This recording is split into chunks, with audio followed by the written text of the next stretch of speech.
Welcome back to the Dynasty Nerds YouTube page. I am Garret Price, and today I want to look at 3 offenses that I am absolutely buying into on my Dynasty fantasy football teams.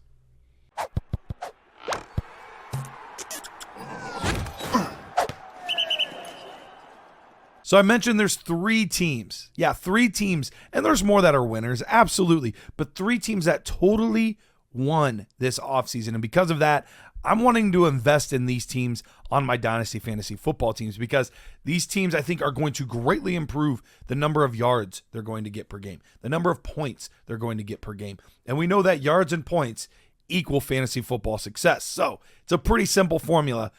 First team, I think it's one of the more obvious winners this offseason, but it's got to be the Chicago Bears.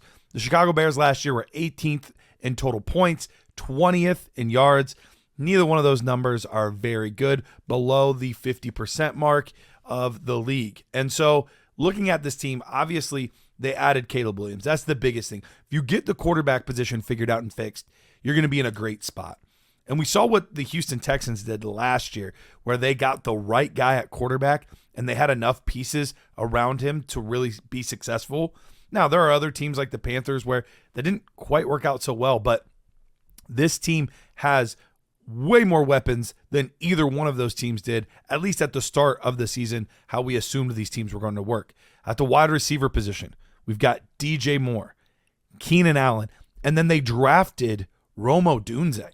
So you have 3 top-tier receivers, a guy in Odunze that projects to be a number 1 alpha-type receiver at the NFL level. You have Keenan Allen, super savvy route runner, a guy that just wins consistently. And then DJ Moore, who was a wide receiver 1 for fantasy football purposes last year. 3 really good, legitimate options in the passing game. Cole Kmet, who's a very solid, serviceable tight end. And then they also added DeAndre Swift. So they added a new quarterback, a new running back, and a new young receiver to this offense, along with an awesome veteran wide receiver in Keenan Allen. This team should put up some ridiculous numbers, not just this year, but moving on into the future. Second team that I would say absolutely was a winner this offseason, and I want to invest in this team, was the Arizona Cardinals. The Cardinals were 24th in total points per game last year and 19th in total yards. So once again, both those numbers, nothing that gets you overly excited. Kyler Murray is going to be back. Kyler Murray is going to be healthy. What did they do?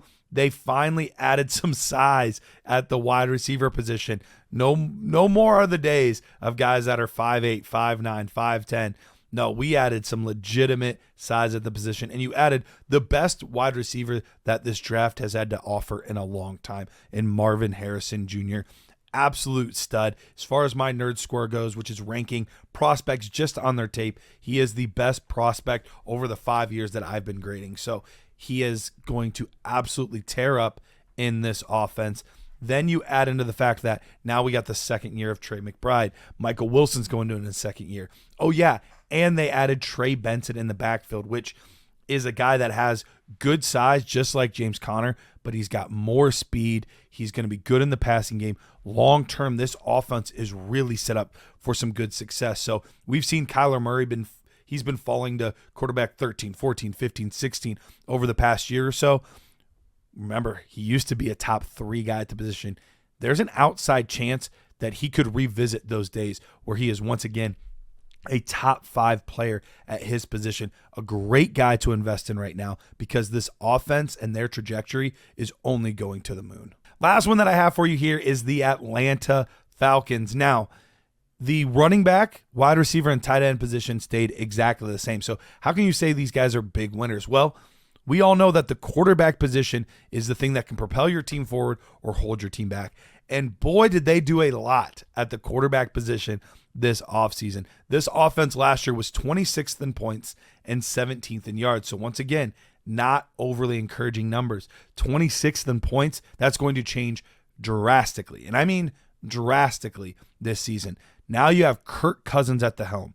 We saw what he did for that Minnesota offense. Last year before he was injured, top 6 fantasy football quarterback. You have guys like Kyle Pitts you're throwing to, Drake London you're throwing to, Bijan Robinson, who's arguably the best young running back in football. There are tons of weapons. But if you're looking at it and you're saying, well, yeah, they added Kirk Cousins, but why should I invest in him from a dynasty perspective? He's old. He's going to be gone. He's been injured.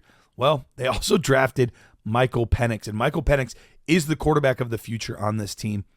And so you know that the long-term outlook for these guys is very, very secure. Michael Penix, big, strong arm, fairly accurate, can do some things with his legs. I know he didn't run for a lot of yards, but we saw the 40. We know it's there. And we saw in some of the bigger games, he was more than willing to get outside the pocket a little bit more and do some things. So a guy that is, but don't get me wrong. The way he's going to win is with his arm and his plays downfield. His sideline accuracy is bonkers. So Michael Penix, long-term, really, really good outlook for this team. Kirk Cousins, short-term, good outlook for this team. So I'm investing in the Atlanta Falcons offense.